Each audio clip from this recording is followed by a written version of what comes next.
the beauty of Bitcoin, the beauty of Bitcoin is that it's a truly decentralized, peer-to-peer way of maintaining and holding value. So something I've been wondering about that kind of has to do with, you mentioned some people kind of do have control in some cases over the cryptocurrencies. How does it work with updates? So I know like the code isn't Yep. static, like there is Yep. revisions which can be made and how it operates. Like how would that be enacted if it is decentralized? So the way it's done is depending on. Let's just take the proof of stake type of model. It's done by a governance mechanism where the people who have the most coins staked are able to have a higher say, in the same way that maybe shareholders in the company, the people with the most shares, can get to say how the company is managed. But they do that without like kind of a typical hierarchical structure. It's based on simple governance structure that is created within the network, the cryptocurrency network in this case. And at that point, they can say, look, we want to upgrade, we want to have certain capabilities. And the system, the governance system votes on it. And depending if they want it or not, they implement it. So Ethereum has been upgraded recently, right?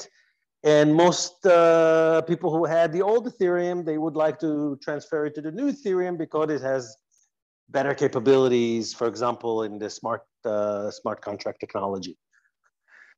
But in the case of Bitcoin, that's actually already hardwired into the code so that every 4 years, the number of coins produced drops by half, and thereby creating a kind of a deflationary currency or digital asset. I want to call it a digital asset rather than a currency because it's not exactly a currency, right? I have a question I've been thinking about with mining. So Mm-hmm. I understand mining is necessary for, you know, the currency to function. It kind of like regulates and manages the transactions. Yeah, And I also know like it's, validates. Let's call them yeah, validates. It's a validates, yeah. validator, right? It validates. In the case of Bitcoin, it solves a complicated algorithm in order to validate, and the one that validates first is usually the one that gets Uh-huh. the reward. So yeah, Okay, yeah, and the there's also, reward yeah. and the reward is the native currency, the native token, in this case, Bitcoin. So there's also incentive in the people mining it in terms of the rewards they get to Yeah, like which, so I was that's. wondering how By the does way, it work same when thing like, that as a gold miner gets, right? The reward yeah, is the yeah. gold, right? So I was wondering with the miners, like how does scalability work? So I understand if there's more people mining, the reward Well, each person's going to get is typically going to be smaller. And I yeah, know if no one's mining it, if there's zero miners, then the currency can't function. that's So right. if like Well, how does the not scale work? exactly true. Actually, eventually, let's talk about the second part. It's Yeah. easier to say. Eventually, we're going to run out of Bitcoin mining, for example, and the system will have to transfer its capabilities to simply validating transactions, and no longer will it need to mine. No longer will it have the capabilities to mine. But you got to understand that both Bitcoin and other kind of systems is basic protocols, right? And then on top of that, that's kind of the layer one. On top of that, you have a layer two. And the layer two is where you get scalability, right? The layer two is where you can you can even move Bitcoin into the Ethereum network you could wrap the Bitcoin and trade it on the Ethereum network, right? So the layer two is where you get like additional capabilities, right? And even at the layer one level, you could really, break apart the product, right? So there's the Bitcoin in the case of Bitcoin, and then the asset, and then there is Bitcoin, the network, right? So if you look at what El Salvador has done recently, they really thought about, well, how can we separate, right? How can we make remittances, right, of El Salvadorian living in the United States who want to move money from from New York, let's say, to El Salvador. Right now, under the current infrastructure, the legacy system, they have to pay as much as 30% to transfer the money. They can transfer the money for nothing using the Bitcoin network, right? And then they can transfer it immediately to dollars. So they don't even have to keep it in dollars, right? They can just immediately transfer it to dollars or euros or any other currency they want to and use it. So even the basic layer one, right, is able to be separated into its subcomponents to get different things from it. Yeah. Isn't that also kind of an example why some larger corporations, like something like Western Union, might actually be against Bitcoin? Because typically, if someone wanted to send money across borders, Yep. a company like Western Union would handle it, but they'd also take a big Well, cut. so Western Union has the choice. Either they can join the network, which is, I think, what they should do, Mhm. or they can try to compete and outdo the network. All banks, not just Western Unions, right? All banks, even JP Morgan and Merrill Lynch and Bank of America, eventually will need to make a choice whether they want to be part of the crypto system, Yeah, right? yeah.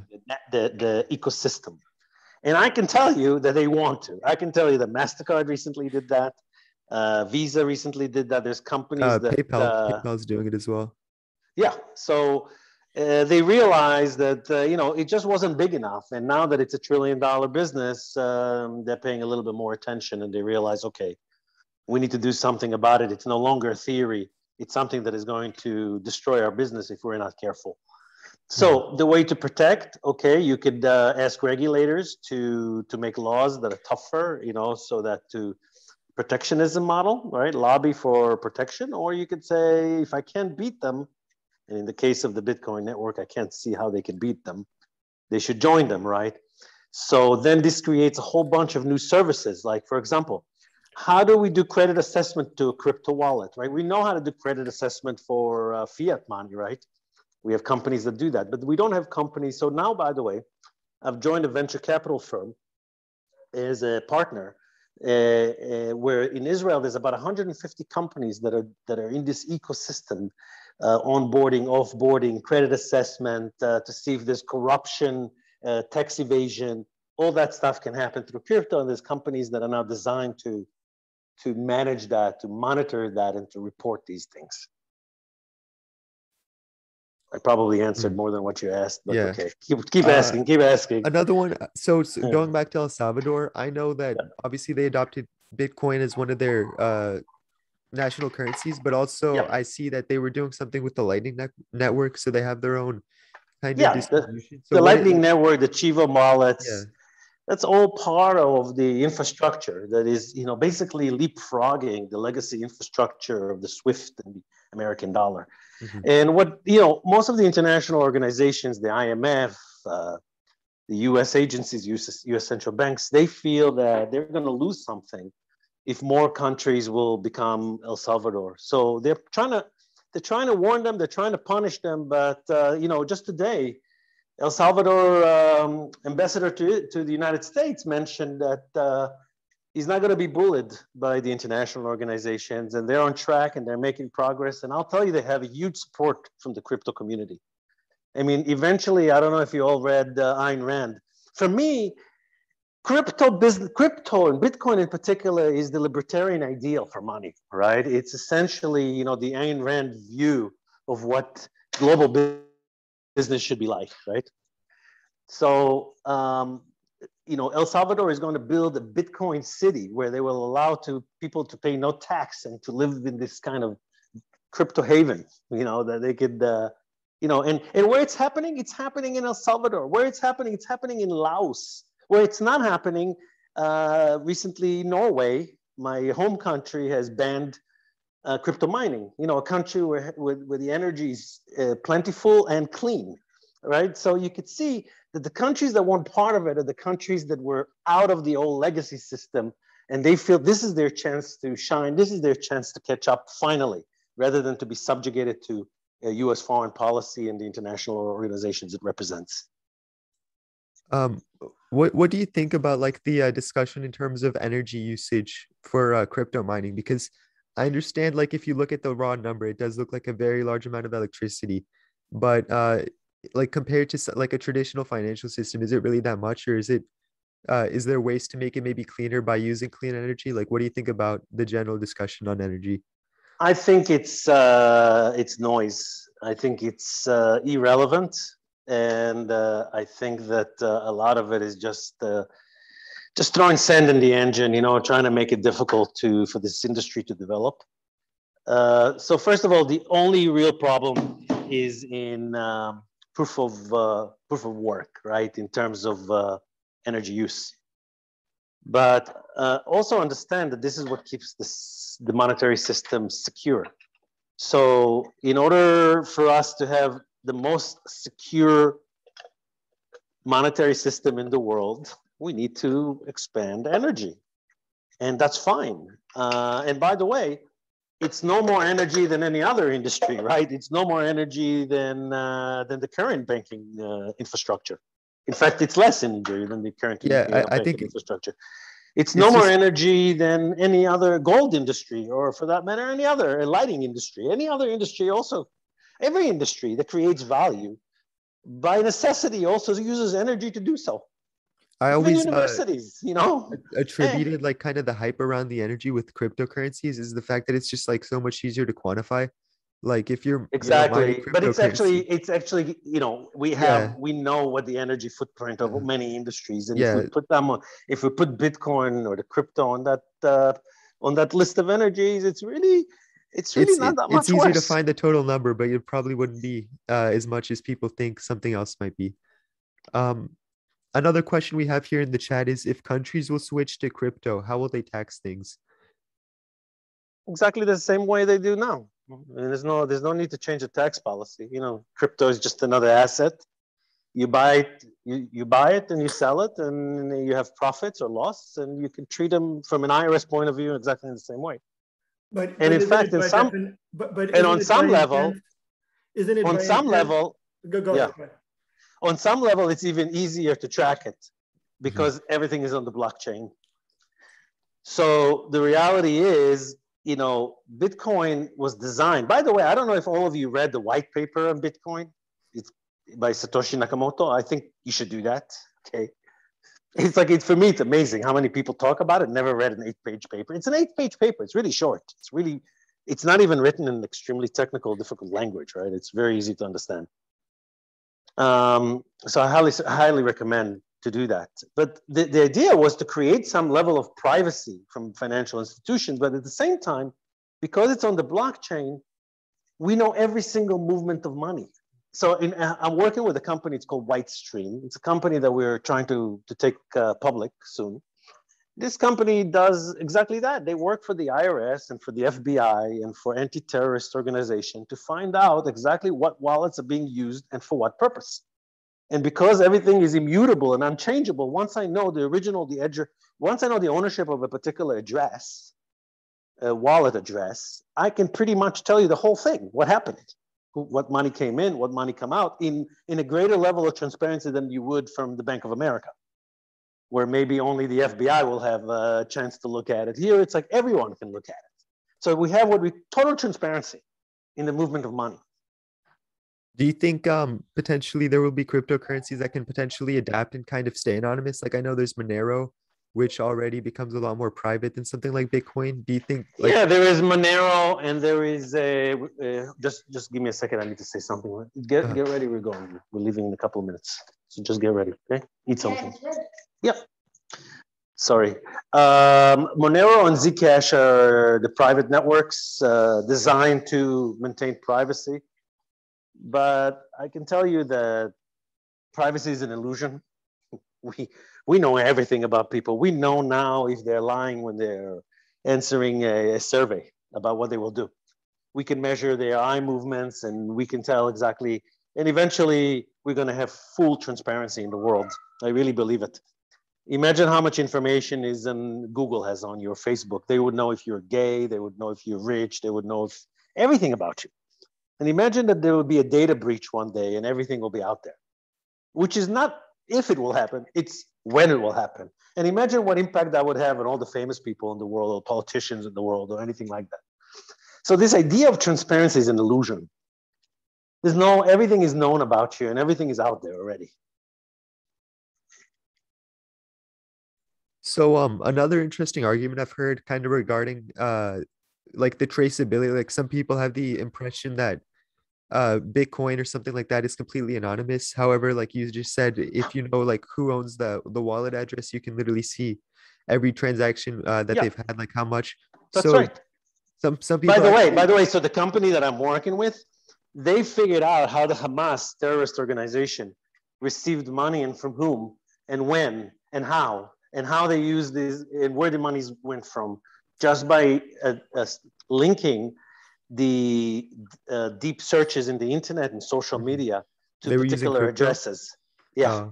Uh-huh. So a lot of terrorism now is done with crypto. But the nice thing is it's actually quite easy to monitor it if you have the right technologies. In fact, we're already on the verge of technologies that I can look at any wallet and I can tell you if it's a weapon dealer, it's a drug dealer, it's a tax evasion, or it's some kind of a corruption payment. That's So how yeah, much data we have. I was gonna bring up That's how sick it is, and there's companies, that's all they do. That's all they do. And they sell this information. Mhm. So that's kind of an interesting case. So people, when they hear about the traceability, they always just assume that this would be something bad for maybe like drug dealers or arms dealers or people doing illegal activities.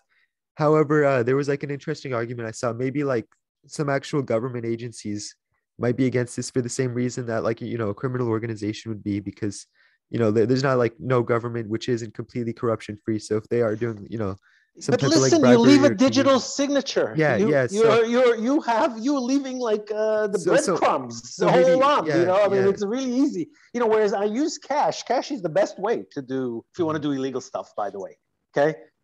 If you high school kids want to do illegal stuff, one thing you can learn: use cash. Cash is the best, right? Because there's no trace. When you use digital assets, there's always crumbs, right? There's always you leaving behind traces, digital traces of what you did. Mm-hmm. Inherently, So because it's, like so that's it's how it terrible. operates. Yeah. So it's terrible for crime. That's what I'm saying. It's not a good tool for crime. Mm-hmm. Yeah, yeah. But I was just kind of saying, like, couldn't that be bad for some governments maybe if they're also like operating, there was like always conspiracy theories about like how the United States sold, weapons to like terrorist organizations. So Yeah. couldn't this kind of like expose maybe governments if it was to become Do you know adopted? one of the things I've learned when I'm talking to this company, because they see the entire world movements of Bitcoin, and now they've really recently got into Ethereum, Mm-hmm. that I didn't know, but they showed me on paper how much money moves between China and Russia using cryptocurrencies. Yeah. And I was just shocked because, in China it's illegal, right? So Mm-hmm. why should it have any, right? So yeah, it could potentially expose. In Yeah. fact, those governments can use the same networks as they wish, right, to transfer monies, and they are going to use it. Everybody's going to use it. I mean, it's a tool, right? Yeah, yeah. So companies are using it. I mean, I can tell you really, one of the inventions, there's a lot of innovation that will come from this system. For example, the idea of tokenizing. We can tokenize just about anything. And then we could digitize it, and then we could sell it on the network. So why can't I do that with real estate? Why can't I do it with stocks? Why can't I do it with singers? Now I'm working on a project with this VC firm that I just joined, where we're taking talent and we're tokenizing talent. Yeah, it's, I don't know if you know Fans Only, or I don't know if you know these websites, but this idea that you can now sell anything you want directly to peer-to-peer, right? And using crypto. I'm not too familiar with the subject. Are you referencing like NFTs, or is that something similar? Not NFTs, not but NFTs. The idea is that you could pretty much tokenize anything and sell it over the internet. Is an idea whose time has come and is just in the very beginning stages. That's what I'm trying to say. And all the different cryptocurrencies, I don't know, there's now over 50,000. All of them supposed to solve one particular problem. Bitcoin solves only one problem, which is value storage and the most secure network in the world. And that's an amazing problem to solve, right? If I'm in Venezuela and I want to move out of Venezuela and take my family and have a good life, there's no other tool that I could use that will allow me to move money out of Venezuela or Turkey or any one of the countries that you want to put in there that are now like in trouble. See what I'm saying? Yeah. Do you think like right now, like how it's currently being used, cryptocurrency is like meeting its potential? I'm assuming you're gonna say no, but like, do you think it's gonna continue expanding, not just in terms of value or like in terms of trading volume, but yeah, the whole thing is gonna grow like crazy. I'm telling you, I'm just working now on companies that have moved from being worth a few millions to, you know, hundreds of millions in a matter of less than a couple of years. And it's just the amount of wealth creation that will happen as a result of this tokenization of the economy is going to be nothing less than the internet revolution that your father probably remembers and you don't because you were born into it, right? I mean, we are on the cusp of the next kind of big technological revolution, and it's underpinned by crypto ecosystem. So it's the biggest relevant echo of the internet, let's say.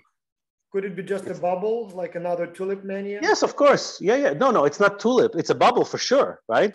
And it will crash for sure. But just was the, you know, I don't know, many of you are too young maybe to remember the internet bubble, but you guys remember the internet bubble, right? Of course. And then it crashed. 1990s. And it cleaned. And what the crash has done is got out of the weak players. But at that point, Amazon and Google and all these firms that were losing money were still around. And people would say, I remember this conversation. People say that I'm making money. What's the point? It is the bubble. Don't invest in them. It's just all hype. You know, people selling websites for millions of dollars. How is that possible, right? At the end of the day, now we know that didn't go away. It became even bigger. Only a few winners took everything. And probably the same will happen. Probably the top 20, 30 cryptos that are out there will survive, at least some of them. Bitcoin for sure, Ethereum for sure, and probably another 10 or 20 cryptos will do quite well. And that will be the end of it. Winner takes it all in this business.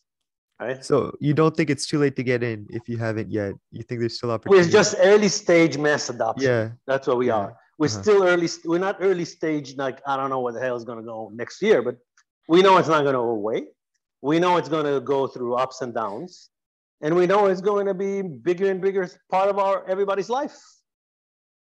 So do you think if someone did want to, engage with it and incorporate cryptocurrency into their life, would the best way be to simply invest in it, like buy some coins? There's so many ways you could do that. Are you familiar with the Spotify?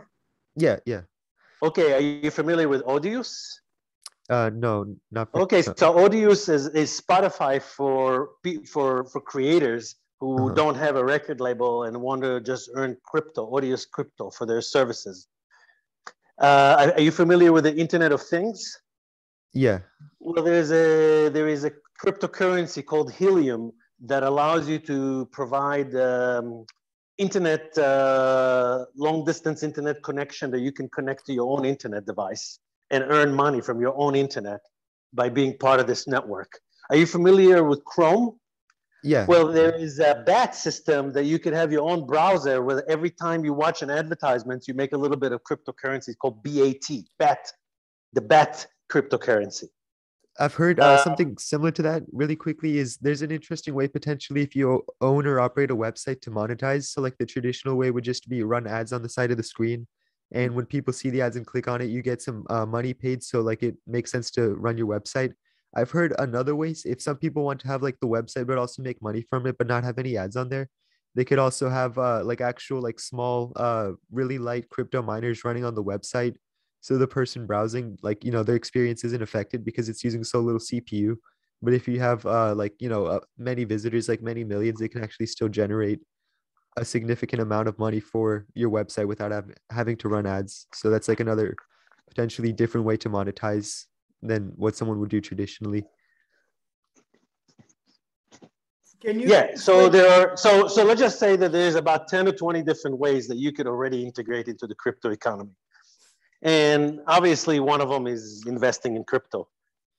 But again, this tokenization of people, this is something I'm working on a project big with the VC firm that I'm working with. We're building a firm that will allow stars to sell tokens of themselves that eventually you can, if you have a lot of tokens of that star, you can meet them, or you can have private conversations with them, or you can hype them up in social media, and if the star becomes more famous, your tokens become more expensive, and then you could sell those tokens for profit. So there's going to be so many ways, I can't enumerate ways. And every day I find a new one, there's just no end. Because entrepreneurs out there are thinking every day of new ways of using the blockchain technology to creating native currencies, or what we call native tokens, to work on the blockchain and to incentivize behavior. It could be something like picking up garbage. Could be something like, I mean, there's so many ways that you could use this technology to incentivize people to do certain things. And it's something that, like, you know, your father can appreciate the theory of the firm, which is really the reason that we have firm is to reduce transaction costs. And if you look at the DAO, right, if you look at these automatic market makers, right, we can actually run companies without companies. This is, again, it's the first time in history that we're able to do these things. It's like we can think beyond the company in ways of organizing work and incentives. This didn't happen until now because it wasn't possible. Is You that, follow me? is that the smart contract thing that you're talking about? Like it comes up all the time in the context of Bitcoin, smart contract. Can you explain what that is? Is it this token economy that you're talking about, or is it something Yes, else? of course I can. A smart contract, by the way, I'm going into an elevator, so if I get cut off. A smart contract is basically a program that says, if you perform X, you will get paid Y, okay? It's a regular contract, only it doesn't require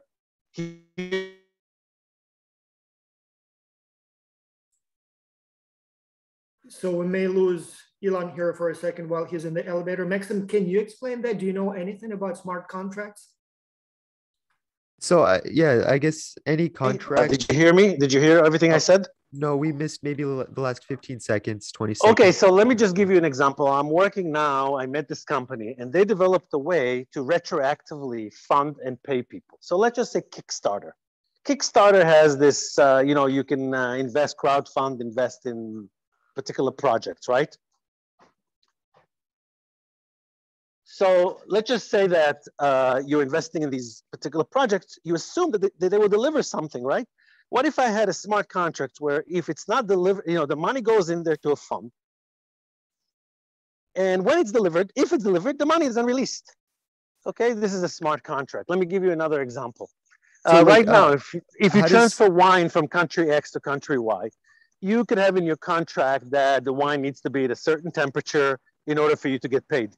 Well, what if we had sensors, okay, and these sensors were stuck in the container, and automatically it will be, the price will be changed as a result of changes in the temperature in the container without human intervention. Or what if we had a missed flight insurance, and instead of having to call somebody, the system automatically looks for all the missed flights, all the canceled flights, and rewards those people who have insurance automatically without them having to call in and ask for the money for the missed flights or missed luggage or anything else, really, or life insurance, or it could be a million things, right? And it's like, why? Many times we don't need a human intervention. The machine can do the verification, right? And payments will be made based on some deliverables. Mm-hmm. So this is the idea of the smart contract. So I guess like the simplest definition is like a contract is an agreement between two people with like a mediating third party to kind of make sure the terms are met. So in this case, the third party that's kind of managing the terms of the contract would be the blockchain. Is so not needed. Exactly right. Yeah. The person managing the contract will be a machine. Yeah. Yeah. Or an algorithm, or what we call it, a program, right? So it's putting a program on top of the money. It's programmable money. I see. It's money that you could program. And by the way, the digital currency that China is proposing is going to also be programmable money. Only it's not going to be decentralized because it's China. But one of the things that they're going to do, imagine the country's ability to create stimulus, where instead of giving everybody $7,000 as Biden just did, they would say, okay, the hotel industry needs money, and therefore we will give you money that is only good for 1 month and can only be used in the entertainment and hotel industry. Imagine how much better stimulus policies of the government will be if we had programmable money. So it could be very targeted. So smart contracts are simply said programmable money. This is mind-boggling. I mean, I never thought about it. I mean, these are very, very interesting new applications, guys. Vas, I can't hear you very loud. Can you speak a No, little louder? I'm saying that this is mind-boggling. I thought I knew something about crypto. I mean, these applications you're describing, this is amazing. Like I didn't know. And it's just the beginning. And then I'm telling you, 150 companies I'm doing due diligence on right now in Israel only. And they're all taking part of this, some part of this ecosystem, solving some problem in a way that is just much better than before. And it allows people to design new business models that weren't available before with programmable money. So for example, Vas, you will appreciate this project and maybe you can help me. One of the VC firms that I'm working with, they want to change the VC model into a token-based model. They want to create their own model, right? Where tokens are integrated to every stage of the VC process, and thereby allowing more people to participate in this early stage seed VC investment cycles. How cool would that be? That can completely. And how cool if every project will have a token, and then the overall VC company will have a token that you can exchange to the project level token. Yeah, for the students listening here, so VC, that's venture capital. And so one of the big challenges in venture capital, like when you invest in a company, is essentially monitoring everything, what's going on and being paid on time. But also it's not so easy to join if you're not part of a VC firm. So what Ilan here is describing is that, yeah, it can allow many, many more people to participate in investing in early stage companies, but also monitoring of those contracts essentially, right, becomes automated. Is that what you mean? And also incentivize people to provide information into the VC process and reward them with tokens associated with that. But how soon? I mean, what you're talking about, it's like literally like sci-fi level. I mean, are we talking about next year or it's so happening right now? Is it? Vas, this is why I'm here in Israel. This is happening here in this country, big time. The development, the R&D. And it just like blowing my mind. Exactly, you thought it's something from the future, but it's happening now. And this tokenization of stars, it hasn't been announced. I can't tell you which companies are involved with that. The big record companies are involved with that. And I can also tell you that it's happening in the next couple of years. We will have tokens for stars where you can invest in them and then you can promote them. You could pump the star and think about how good it is for the star too, right? The star also gets the benefit. By the way, you might have heard of, there's a new currency just came out. For those of you who like sports, it's called Chiliz. Have you ever heard of it? It's a currency that allows you to sponsor your team, your NFL team, or one of the sports teams that you want, to do the things that you want them to do. So here we have the customer or the fan gathering money for the team or the celebrity to do something. And if they want to do it and take the money. And if they don't want to do it, the money can just be returned to the people who put the money up. How cool is that? Cool. I guess the point so there's potentially like a lot more applications to crypto that are either just beginning to be utilized or just, in the planning stages. It's hardly even the beginning. It's just the beginning of the beginning. It's just like we don't even know what the full capabilities. Every day I talk to entrepreneurs that are blowing my mind away with these ideas that they came up with, in terms of entrepreneurial ventures. I mean, and they're turning them from an idea to an operating business within 2-3 years. And from an operating business to a multi-million-dollar business, this Chiliz token, take a look at this Chiliz token, okay? They have an app, it's called Socios. Download this app. By the way, while you're downloading this app, download this app called Audius and see that we have Spotify that is entirely run on a peer-to-peer basis with cryptocurrency. How cool is that? We no longer need Spotify. Every artist can put they don't have the people who block them. Every artist can put their stuff in, and if it's good, and if people like it, they will start making money. Really quickly, we have a few questions in chat, if you don't mind answering. Yeah. So one is, what do you think about like the large scale influencers, someone like Elon Musk, who can actually have like very drastic effects on the price? Just by, like making a tweet or voicing their opinion? Like, what do you think about people who have that much influence when there isn't like a regulating body to potentially limit like what they can do just through Yeah, their lucky them. They can pump and dump, right? yeah. It's called pump and dump. It's illegal in the stock market, but currently it's still legal in the crypto market, right? Yeah, there's not It's really called like pump and dump a schemes. regulating agency that can So, actually yeah. So you have like a wild, wild west mentality now, and it's fine. I don't have a problem with that. I think some regulation is coming. By the way, if you want to know more about cryptocurrency, I suggest take Gary Gensler's course, who is in charge of the SEC now. He taught a course in MIT, and it's open access. I took these courses. It helped me a lot to understand what the hell is going on. And it's just, it's really, really good. And it will give you a really good base to understanding it. And also, by the way, read Satoshi Nakamoto 8-page white paper. It's really worth your time. Just to kind of start with a good baseline. Do these two things. I think we do have it posted somewhere in the chat. If people want to read it, it is over there. How long will it take for cryptocurrencies to replace physical money? Do you think? Like, it's already happened. What do you mean? It's already happened. Yeah, that is true. Yeah, look at El Salvador. Do you think it is? It's already happening. The question is, how long before we get to 100%? Probably never, because we still need cash. But we were going to get to some critical level, I think, within the next 5 years. Yeah, I think it's moving up so fast. Look how fast it's going up. Look, we have a $3 trillion industry. In my opinion, it will be $10-20 trillion within 5 years. I mean, where can you get that kind of growth? There's almost nothing. That is true. It is pretty volatile. It has its ups and downs, but I think if you look at like the average return you get per month, like over the past few years, it is very, very, very high in Bitcoin. Yeah, it's massive. Well, some people call it bubble, but the bubble count happens for a reason. Sometimes it's only hype. Sometimes there's a real change in the world. It looks like we have someone asking for kind of investment advice. He says, if you have 100 euros to spend right now, what cryptos would you buy? So there's two ways to go about it. I'm going to make this the last question because I need to go to the doctor now, and then we can do it again if you want. Sure, no problem. The easiest way, if you just want to get your feet wet, is just buy some Bitcoin BTC. Or you could buy, there's Cryptex. It's actually a currency.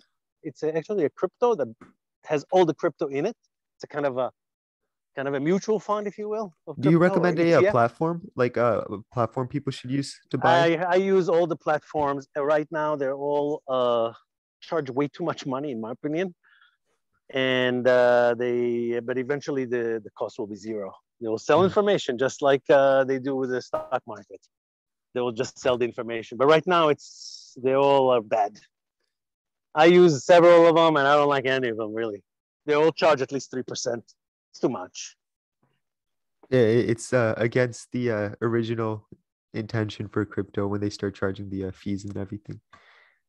So, all right, guys, I just need to go right now. I'm sorry. I'd love to do it again. Happy to do it again.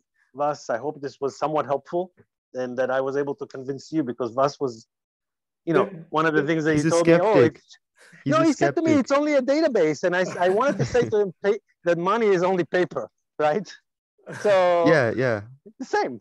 It's all databases at the end. It's not fair. It's 2 against 1. So we have 2 crypto believers versus me. So I guess I'll lose.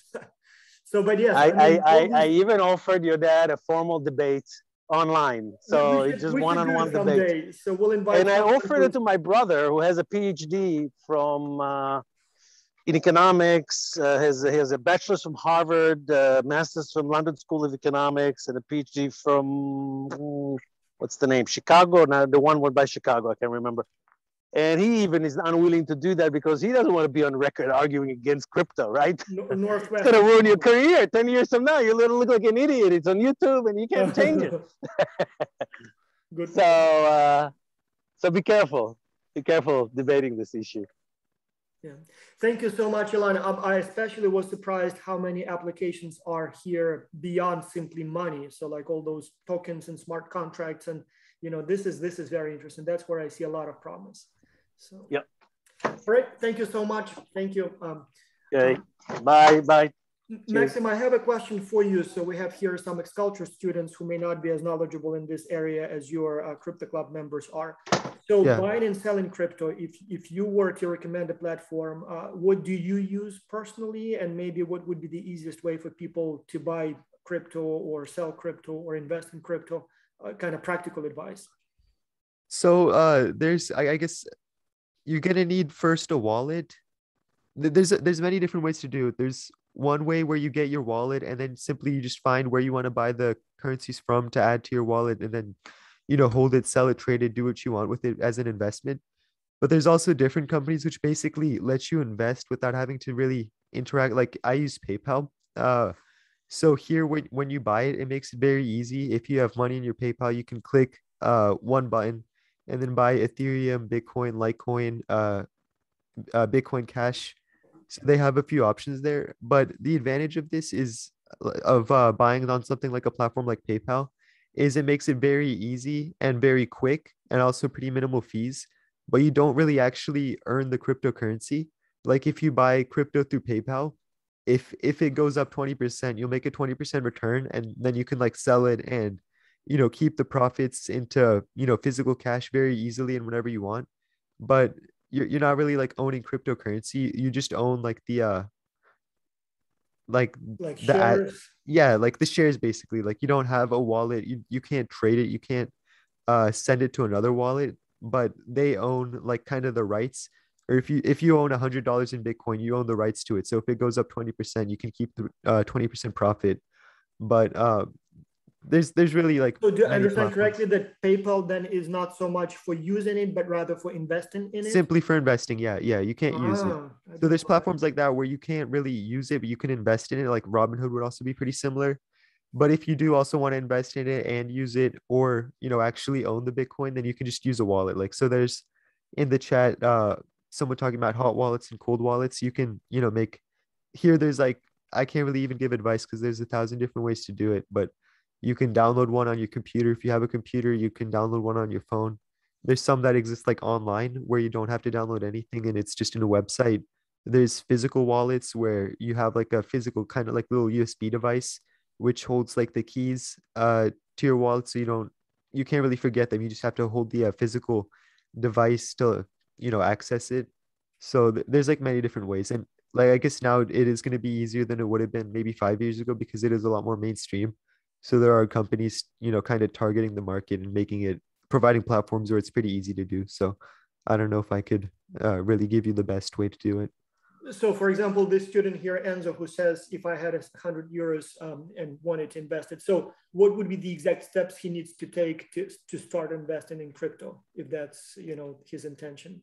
I think the absolutely easiest way to do it is if they have PayPal, then you can just, I'm not sure if it's available in every region. I'm sure it is. But at least for me, when I log into PayPal, I have my balance, like how much is in the wallet. And then there's another tab that just says crypto. You click on crypto. There's 4 different options. I can just choose Bitcoin, put in 100 euros, and then that's really all there is to it. There's not, that's one way, but there's, Do they charge anything like when you? yeah, it's a flat fee. I think it's like $5 or $10. So there is It's a not fee. very much, yeah. But Hmm. if you're making like if it's going up and down like 1 or 2% even per day, which isn't that much, that's already going to be more than the fee. So I wouldn't consider that too much. Mm-hmm. Well, interesting. So guys, please do invite me to your next, future meetings. And maybe again, if you don't mind, maybe we can open the meetings for all Xculture students, not only the club members. So in case they want to learn more. And by the way, talking about your crypto club, I know that's your high school thing, but would it be okay for Xculture students outside your school to join? I mean, would that be an option for them, or is it a closed club? I'm not sure. I'm gonna go speak with the some like my counselor at the school. I want to figure out some more details, but I can uh let you know soon. Mm-hmm. So people asking here, I've seen comments for your contacts. Apparently they want to talk more to you. So I'm not sure if you want to put it in the chat. I think everybody who's registered, I will have the contacts. So, and yes, Enzo, they do use Discord normally. So since the speaker was from one of the Xculture professors, so I insisted on Zoom that we know, but yeah, I'm sure it will be easy to get in touch. So we have your contacts, Max, and we'll reach back to you then. Oh, he already put it in the Maxim, the only thing is you put it for the host and panelists, not for the participants. So if you want to share it publicly, you might want to post it again to all. So, but anyway, so let's stop here. Thank you so much. Very interesting. Thank you for including the Xculture crowd in your meeting. So I'm sure people would be interested in learning more in the future as well. And yeah, good luck with your investment and learning. So, okay, I'm going to stop the meeting now. Anything else, Maxim, we need to say before we go? I believe for now, that's it. Yeah. So this was kind of just a more of an introductory meeting where we kind of talk about answer questions so people can kind of learn more about the topic. But I think the biggest differences for future meetings is we're going to try and follow more of like a kind of active role, active engagement, where we find activities and stuff we can actually do rather than just talk about. So I guess that's something you can look forwards to if you want to come to the future meetings. But other than that, I think that's it. No, that should be, there was some good discussion, but I think, yeah, that should be it. Well, thank you so much for inviting Xculture to your meeting. And if you need more speakers in the future, I'm sure some of our professors will be willing to share their knowledge and experience as well. Yep. Nice weekend to everyone. Thank you so much. And thank you. Maybe see you sometime in the future.